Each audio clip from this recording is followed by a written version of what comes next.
دلوں کا غم دور ہوتا ہے قرآن کی تلاوت سے، دل چمکتے ہیں قرآن کی تلاوت سے۔ حدیث پاک کا مفہوم ہے کہ جو کثرت سے قرآن پڑھیں گے بڑھاپے میں کبھی ان کی عقل ضائع نہیں ہوتی، یعنی وہ سٹیائے ہوئے بڑھاپے میں داخل نہیں ہوتے۔ بہت سارے بڈھوں کو آپ دیکھیں گے کہ جب وہ بڑھاپے میں پہنچتے ہیں تو وہ بہکی بہکی باتیں کرتے ہیں، لیکن عالم قرآن یا عامل قرآن کبھی بڑھاپے کی دہلیز پر پہنچنے کے بعد بھی اس کی عقل میں فطور اور خلل پیدا نہیں ہوتا۔ یہ قرآن مقدس کی تلاوت کی برکت ہے۔ بلکہ حدیث پاک میں یہاں تک آتا ہے کہ حافظ قرآن کے سینے کو قبر کی مٹی بھی نہیں کھا سکتی۔ وہ حافظ قرآن جس کا سینہ صاحب قرآن کی محبت سے معمور ہے، ایسے لوگوں کے سینے کو قبر کی مٹی بھی نہیں کھاتی۔ تو یاد رکھیے، قرآن مقدس کو پڑھیے، قرآن مقدس کو عام کیجئے۔ بلکہ رمضان شریف قریب آ رہا ہے، میں آپ سے گزارش کروں گا کہ قرآن مقدس کو 4 ختم کرنے کی بجائے 5 ختم کرنے کی بجائے 6 ختم کرنے کی بجائے ایک ہی قرآن شریف ختم کیجئے، لیکن کنز الایمان ترجمے کے ساتھ قرآن پڑھیے، خزائن العرفان یا نور العرفان تفسیر کے ساتھ قرآن پڑھیے، تاکہ قرآن کیا کہتا ہے آپ اس کو سمجھ سکیں۔ قرآن مقدس نے ہر سوال کا جواب دیا ہے۔ دیکھیے قرآن میں کتنی خوبصورتی ہے، قرآن مقدس بیان کرتا جاتا ہے۔ ابھی ہم نے جو صورتیں سنی ہے اس صورتوں کے اندر کبھی اللہ نے شفق کے جمال کی قسم یاد فرمائی، کبھی افق کی سرخیوں کی قسم یاد فرمائی، کبھی راتوں کی سیاہی کی قسم یاد فرمائی، کبھی دن کے اجالے کی قسم یاد فرمائی، کبھی جنت کی نہروں کا تذکرہ کیا، کبھی پھلوں کا ذکر کیا، کبھی پھولوں کا ذکر کیا، کبھی زمین کو چیر کر جو دانہ کوپل بنتا ہے اور پودا بنتا ہے اس کا خوبصورت ذکر فرمایا۔ کہیں پر کشتیوں کا ذکر کیا گیا ہے، کہیں پر باغات کا ذکر کیا گیا ہے، کہیں پر کھجوروں کا ذکر کیا گیا ہے، کہیں پر انگور کا ذکر کیا گیا ہے، کہیں پر جنت کی نعمتوں کا ذکر کیا گیا ہے، کہیں پر جہنم کے عذاب کا ذکر کیا گیا ہے، کہیں پر اپنی غیرت کا ذکر کیا گیا ہے، کہیں پر اپنی رحمت کا ذکر کیا گیا ہے، کہیں پر جبریل کی قوتوں کا ذکر کیا گیا ہے، کہیں پر نبی کی نبوت کا ذکر کیا گیا ہے، کہیں پر جناب صالح علیہ السلام کی اونٹنی کے قاتل کا ذکر کیا گیا ہے، کہیں پر اللہ اکبر اللہ کی راہ میں قتل ہونے والوں کا تذکرہ کیا گیا ہے۔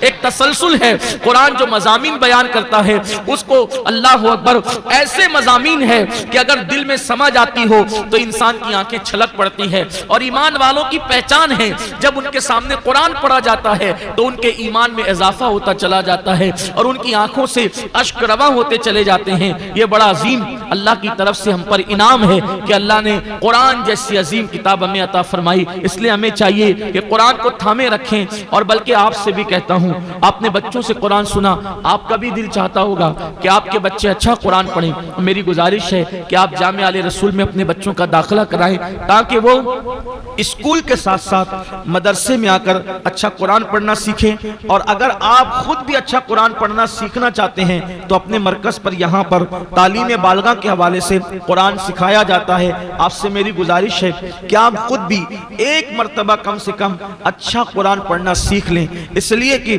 آج بھی مصطفیٰ جان رحمت صلی اللہ علیہ وآلہ وسلم کی شان یہ ہے کہ جو لوگ اچھا قرآن پڑھتے ہیں حضور علیہ السلام اس اچھے قرآن کو سننا پسند کرتے ہیں۔ بلکہ یہاں مجھے بات یاد آئی ہے کہ اولیاء اللہ بھی قرآن مقدس جو اچھا پڑھتے ہیں ان کو سننے کو بہت پسند فرماتے ہیں۔ ہم لوگ مزارات اولیاء پہ جاتے ہیں اور بہت سارے ورد وظائف کرتے ہیں، لیکن میں کہتا ہوں سارے ورد وظائف اپنی جگہ، اگر ہم وہاں جا کے قرآن کی تلاوت کریں اس کی اپنی برکت ہی کچھ اور ہے۔ دیکھو قرآن کی برکت، جو قرآن میں برکت ہے وہ کسی اور وظیفے میں نہیں ہے۔ ہر وظیفے کی اہمیت اپنی جگہ ہے، لیکن ہر کوئی نہ کوئی وظیفہ کسی پیر کا دیا ہوا ہے، کوئی وظیفہ کسی فقیر کا دیا ہوا ہے، کوئی وظیفہ کسی ولی کا دیا ہوا ہے، کوئی وظیفہ کسی صحابی کا دیا ہوا ہے، لیکن قرآن وہ عظیم مقدس کتاب کا نام ہے جو اللہ نے اپنے محبوب کو عطا فرمایا ہے۔ اس سے بڑی بات کیا ہے؟ قرآن کی بڑی عظمتیں ہیں۔ یہاں پر ایک چھوٹا سا واقعہ میں آپ کے سامنے پیش کرتا ہوں کہ قرآن آپ جہاں پڑھیں گے وہاں آپ پر رحمت و نور کی برسات ہوگی۔ بیان کیا جاتا ہے کہ ایک حافظ قرآن، ایک اچھا قرآن پڑھنے والا سرکار غریب نواز کے آستانے پر گیا، اور آستانے پر جانے کے بعد اب ظاہر سی بات ہے وہ حافظ تھا، وہ قاری تھا، اچھا پڑھنے والا تھا، تو سرکار میں بیٹھ کر وہ قرآن کی تلاوت کرتا تھا۔ اس کی ایک مراد تھی، بہت بڑی مراد وہ لے کر گیا تھا، تلاوت کرتا رہتا ہے لیکن اس کی مراد پوری نہیں ہوتی۔ پھر وہ دیکھتا ہے ایک منظر کہ ایک نچنیا اور فاحشہ عورت آتی ہے، اور آنے کے بعد غریب نواز کی بارگاہ میں وہ اپنی عرضی پیش کرتی ہے، اور اس کی آنکھوں کے سامنے وہیں فوراً اس کی مراد پوری ہو جاتی ہے۔ تو یہ حافظ قرآن غصے میں آ جاتا ہے، اچھا قرآن پڑھنے والا تالی قرآن غصے میں آ جاتا ہے، قرآن بند کرتا ہے، طاق میں رکھتا ہے، اور اپنے دونوں ہاتھ غریب نواز کی چوکھٹ پہ مارتا ہے، اور مار کر کے کہتا ہے خواجہ تیرے یہاں انصاف نہیں ہے، کئی دنوں سے بیٹھا میں مانگ رہا تھا، تلاوت کر رہا تھا، لیکن میری مراد پوری نہیں ہوئی، اور یہ نچنیا فاحشہ آئی، ایک جملے میں اس نے بات کہی اور اس کی مراد پوری ہو گئی، اب میں جا رہا ہوں۔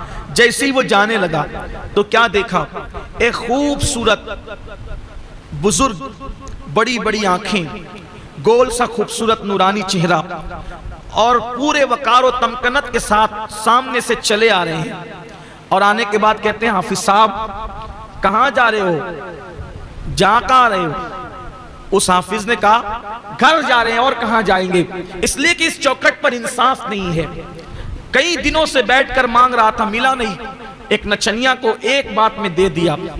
آنے والے بزرگ نے کہا حافظ جی جاؤ، آپ کی مراد بھی پوری ہو گئی، آپ کی تمنا بھی پوری ہو گئی، جو مراد لے کر آئے تھے پوری ہو گئی۔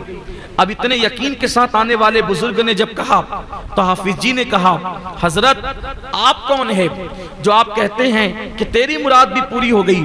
فرمایا جس کی چوکھٹ پر مراد لے کر آئے تھے وہی معین الدین ہوں میں، وہی معین الدین ہوں میں۔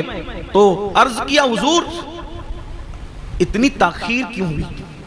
فرمایا نادان تو بے صبرہ ہے، دراصل وہ نچنیا کی آواز مجھے پسند نہیں تھی، اس لیے اس نے مانگا فوراً دے کر بھگا دیا، اس کی مکروہ آواز دوبارہ سننا نہیں چاہتا تھا، لیکن تیری تلاوت قرآن مجھے بہت پسند، تو بہت اچھا قرآن پڑھتا ہے، تو قرآن بہت اچھا پڑھتا ہے، اس لیے دینے میں دیر کر رہا تھا کہ جتنی دیر ہوگی اتنے دن تو میری چوکھٹ پہ رکے گا اور مجھے قرآن سناتا جائے گا، اس لیے میں یہاں تجھے دیر کر رہا تھا، لیکن تو بے صبرہ تھا۔ اور فرمایا اگر تجھے یقین نہیں آتا کہ میں معین الدین ہوں تو دیکھ میری پیٹھ پر کیا ہے۔